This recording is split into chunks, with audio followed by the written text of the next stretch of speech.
ആളെ അറിയും. ഇളയ കുട്ടിയുടെ ഡെലിവറി ഇവിടെയായിരുന്നു. അതൊരു 5-6 കൊല്ലം മുമ്പാ. എന്നാലും ഇവൻ ആളിത്തിരി നൊട്ടോറിയസ് ആയതുകൊണ്ട് ഓർമ്മയുണ്ട്. പക്ഷെ ഇവന്റെ മുഖത്ത് കാണുന്ന മുറിവ് ഇവിടെ സ്റ്റിച്ച് ചെയ്തതല്ല.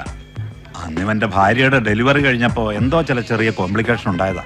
നോട്ടം പോരാന്ന് പറഞ്ഞ് ഇവനൊരു നഴ്സിനെ കയറി കൈവച്ചു. ഞങ്ങളപ്പോ തന്നെ സ്റ്റേഷനിൽ വിളിച്ച് കംപ്ലൈന്റ് പറഞ്ഞു. അതുകൊണ്ട് പിന്നെ ഇവിടെ ഈ വഴിക്ക് കയറിയിട്ടില്ല. തിരക്ക് കഴിയുമ്പോൾ ഡോക്ടർ ഒരു സ്റ്റേറ്റ്മെന്റ് പറഞ്ഞു തരും. അത് എഴുതിയെടുത്തിട്ട് ഒപ്പിടിച്ച് വാങ്ങിച്ചോണം. Thank you. കിട്ടിയടാ സർ? ഒരു വിജയനാണ് റേഞ്ച് ഇൻചാർജ്. ഇപ്പൊ തന്നെ കാണാന്ന് പറഞ്ഞു. സർ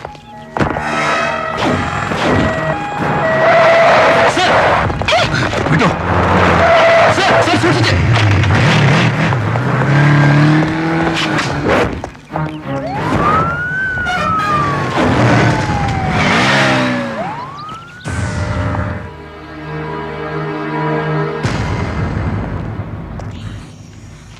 സാധാരണ ഈ ജോസിനെ പോലുള്ളവന്മാർക്ക് ഫോറസ്റ്റിന്റെയും പോലീസിന്റെയും ഒക്കെ സപ്പോർട്ട് അപ്പുറമാണ് സാർ. ബോർഡറിനപ്പുറം തമിഴ്നാട്ടില് അവർക്ക് വനത്തിൽ നിന്ന് ചരക്കിറക്കാൻ അതല്ലയോ സാർ സേഫ്?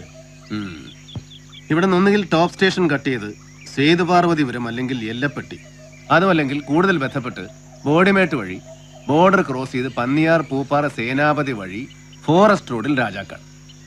അതാണ് ജോസിന്റെ സ്ഥിരം റൂട്ട് മുമ്പൊക്കെ, അല്ലേ മിസ്റ്റർ വിജയൻ? സർ, പക്ഷേ അടുത്ത കാലത്ത് ശത്രുക്കളുടെ ഒറ്റ ഭയന്ന് ജോസ് റൂട്ടൊന്ന് മാറ്റി. ഡാം ചുറ്റി ദാ ഇവിടെ ഒരു ഫോറസ്റ്റ് ചെക്ക് പോസ്റ്റ് ഉണ്ട്. അധികമാരും പോകാത്ത കാട്ടുവഴി, ബോഡി 4th സെക്ടറിൽ എല്ലപ്പെട്ടി. സർ, ഇവിടെ കഴിഞ്ഞ 2 ആഴ്ചയായിട്ട് ഡ്യൂട്ടി ചെയ്തവരുടെ ലിസ്റ്റ് എനിക്ക് വേണം. അയ്യോ സാർ, അത് പേര്, ഫോൺ നമ്പറുകൾ, ഡ്യൂട്ടി ചെയ്ത ദിവസങ്ങൾ വിത്ത് ഓൾ ഡീറ്റെയിൽസ്. സർ, ഇന്ന് തന്നെ. എന്നിട്ട് എന്താടാ പോയിട്ട് ഡിഗ് ചെയ്തോ ജോസിന്റെ ബാക്ക്ഗ്രൗണ്ട്സ്? കൊച്ചിയിൽ ജോസ് താമസിച്ചിരുന്ന ലോഡ്ജിലെ മാനേജറുടെ മറ്റ് സ്റ്റാഫിന്റെ മൊഴികൾ വിശ്വസിച്ചാൽ കഴിഞ്ഞ 17 വർഷമായിട്ട് അവർ ജോസിനെ അറിയുന്നത് കാടമ ബ്രോക്കറായിട്ടാണ്. മാസത്തിൽ ഒരു തവണ കൊച്ചിയിൽ വന്നു പോകുന്ന സാധാ മലഞ്ചരക്ക് ദല്ലാൾ. നിത്യവും വൈകിട്ട് ഒറ്റയ്ക്കിരുന്ന ഒരു ഫുൾ ബോട്ടിൽ വായിച്ചു തീർക്കുന്ന 1-ാം തരം ഒറ്റയാൻ. കാണാൻ വരവ് പോക്കളില്ല, ഹാബിച്വൽ ലോണർ. സ്റ്റേറ്റ്മെന്റ്സ് വായിച്ചു. കമ്പക്കലിലോ കോവിലൂരോ അന്വേഷിച്ചാൽ ഹൈറേഞ്ചിലേക്ക് സീസൺ തോറും കോടികൾ പമ്പ് ചെയ്യുന്ന പേരറിയാത്ത ഏതോ ഗഞ്ചാ പ്ലാന്റേഴ്സിന്റെ ബിനാമി, അഥവാ വെടിക്കോഴി. പക്ഷേ കമ്പളികണ്ഠൻ ജോസ് എന്ന പാവം കൈവഴി ചെക്ക് പോസ്റ്റുകൾ കടന്നൊഴുകി അവസാനിച്ചത് കൊച്ചിയിൽ ഏത് മഹാസമുദ്രത്തിലേക്കെന്ന് ചോദിച്ചാൽ ഉത്തരമില്ല സാർ, ഒരാൾക്കും. അപ്പൊ പിന്നെ ജോസിന്റെ ഗോഡ് ഫാദേഴ്സ് ആരെന്ന ചോദ്യത്തിന് കൃത്യമായ ഒരു ഉത്തരം പറയാൻ കെൽപ്പുള്ള ഒരേ ഒരാളേ ഉള്ളൂ സാർ, എന്റെയും നിങ്ങളുടെയും അറിവ്. മുഖ്യം കുട്ടും മുട്ടക്കറി, 2 കോഴിപ്പിടി, 1 ഓറഞ്ച് ജ്യൂസ് നീ എടുത്തു വെച്ചോ, ഞാൻ താഴ്ത്തി. എടാ തോമസ് ആന്റണിക്ക് ഒരു പരാതിയുണ്ട്, നീ ഇവനോടൊന്ന് റിപ്പോർട്ട് ചെയ്യുന്നില്ല. അല്ല എന്താ എടാ, നീ നമ്മുടെ ഫോറസ്റ്റുകാരെ പേടിപ്പിച്ചു എന്ന് കേട്ടല്ലോ. സാർ സമൺ ചെയ്തിട്ടുണ്ട്. ജോസിന്റെ ഫാമിലി അവർക്കൊന്നുമില്ലടാ പറയാൻ. സാർ ഞാൻ ചെന്ന് കാണുമ്പോൾ അവരാകെ ഷാറ്റഡ് ആണ്. ഒന്നും ചോദിച്ചില്ല, ഓഫീസിലേക്ക് വരാൻ വിളിപ്പിച്ചിട്ടുണ്ട്. CI ജലപാലൻ sir missing. എന്തെങ്കിലും ഹെൽപ്പ് വേണമെങ്കിൽ എന്നെ വിളിച്ചാൽ മതി. സാർ വൈകിട്ട് ക്ലബിലെ വട്ടായോ? CI ജലപാലം വിളിച്ചിരുന്നു. 5 മണിക്ക് ഓഫീസേഴ്സ് ക്ലബിൽ വെയിറ്റ് ചെയ്യുമെന്ന്.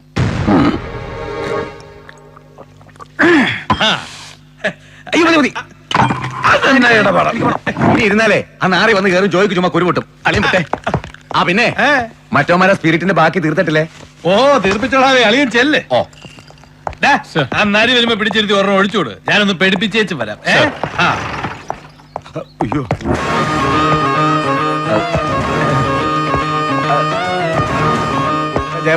ഹലോ. പിന്നെ എനിക്കോ? എനിക്ക് കാര്യം പറ്റില്ല. എന്നൊരു പുള്ളി ചുട്ടുകല്ല. CM എടുത്തോടാ, ഒന്ന് കൊടുത്തേ.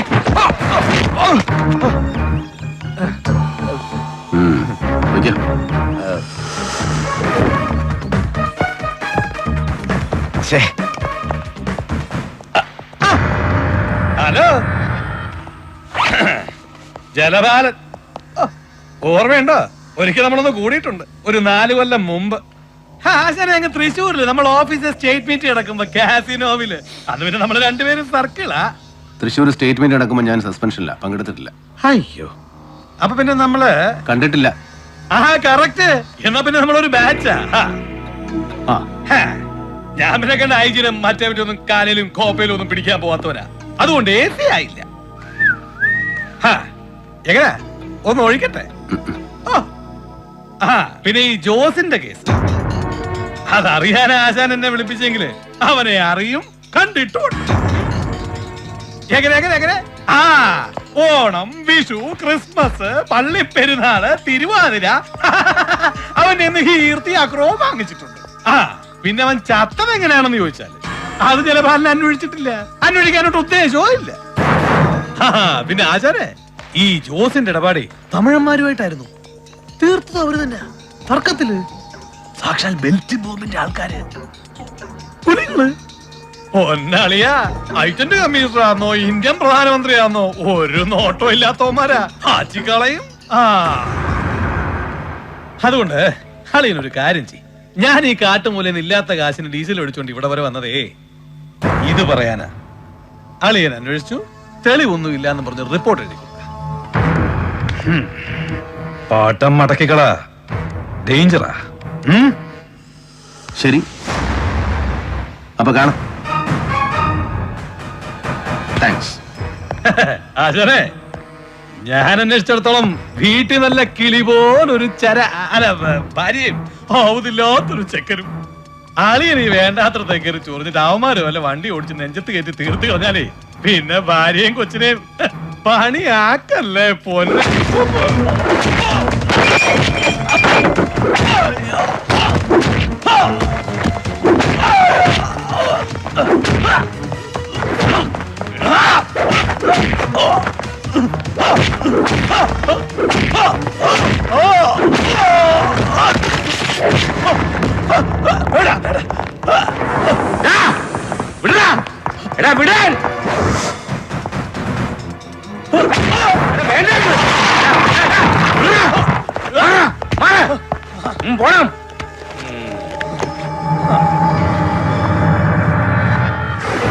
ഇവനിതെന്തോടും മൃഗമാണോ? അല്ല, നരി. ഞാന് പെൻഷൻ പറ്റുന്ന കൊല്ലം പട്ടോളയിലെ ഏസി ആയിട്ടിരിക്കുമ്പോ കമ്പ സിറ്റിയില് ഒരു റാക്ക് കച്ചവടക്കാരൻ പട്ടുകല്ലും മോതിരം ഒക്കെ ഇട്ട് മധുരക്കാരൻ ഒരു സേവന ഒരാളാറടി പൊക്കം 10-300 തൂക്കം അജാന ബാഹു ഇങ്ങനെ തഞ്ചാവൂരെങ്ങാണ്ടുണ്ട് ഡാൻസ് കളിക്കാരൻ ഒരു അവിടെ പേരിൽ ഇങ്ങനെ ഒന്നും രണ്ടും പറഞ്ഞോ കൊടുക്കും ഇങ്ങനെ 5 പേരിലും പതിച്ച ഒരു വീക്കാം നിന്ന് നിലയ്ക്കവൻ ടൂർ അവന്റെ വൈദ്യുതി ഒഴിച്ചു. അല്ല, ചില സ്ഥാനങ്ങൾ അങ്ങനെയാ. ഇങ്ങോട്ട് ഇങ്ങോട്ട് ഈ നൂല് വാശിക്ക് ചോര വാഴുന്നത് ഒരു ലക്ഷണമാണ്.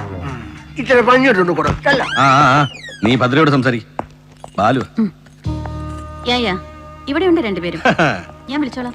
എന്താ പറഞ്ഞു കേൾപ്പിച്ചോ? പഴയ തഞ്ചാവൂര് ഒരു നിമേ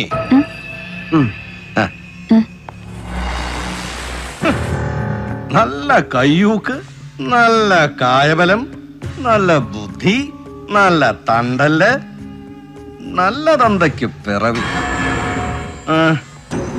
ശത്രുസ്ഥാനത്ത് നിർത്താൻ പറ്റിയ വിത്തുഗുണമുണ്ട് നരിക്ക്.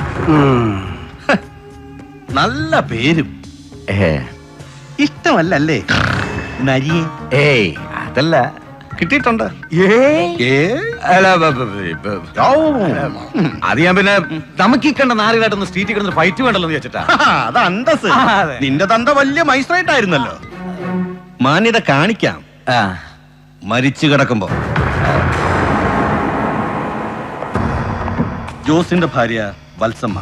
അതെ, ജോസുമായിട്ടുള്ള നമ്മുടെ ഇടപാടുകളിൽ വത്സമ്മയ്ക്ക് നേരിട്ട് അറിയാമെന്ന് പറയാൻ അതൊരൊറ്റയാൾ മാത്രമാണ്, അപ്പിച്ചായി. ഒരിക്കലും ഉപദ്രവിച്ചിട്ടുണ്ട് അവളെ. അതൊരുപാട് കൊല്ലം മുമ്പാ ജോസവളെ കെട്ടിക്കൊണ്ട് വന്ന കാലത്തല്ല, വന്ന അന്ന്, ആ ദിവസം. വത്സമ്മ പത്സമ ഒന്നും പറയല, ഒരാളുടെ പേരും പറയല. ഇവൻ നേരിട്ട് എന്ന് പേടിപ്പിച്ചിട്ടുണ്ട്. എന്തെങ്കിലും ഒന്ന് പറഞ്ഞു പോയാല് പിന്നെ അവളുടെ കൺമുമ്പിലിട്ട പെമ്പിള്ളേരെ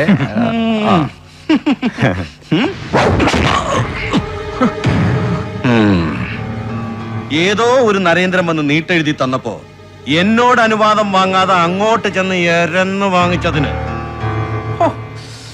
എന്റെ കൈ പൊള്ളി. നിന്റെ ബുദ്ധി നരേന്ദ്രനെ അങ്ങോട്ട് ചെന്ന് കണ്ട് മുൻകൂർ പേടിപ്പിക്കാൻ.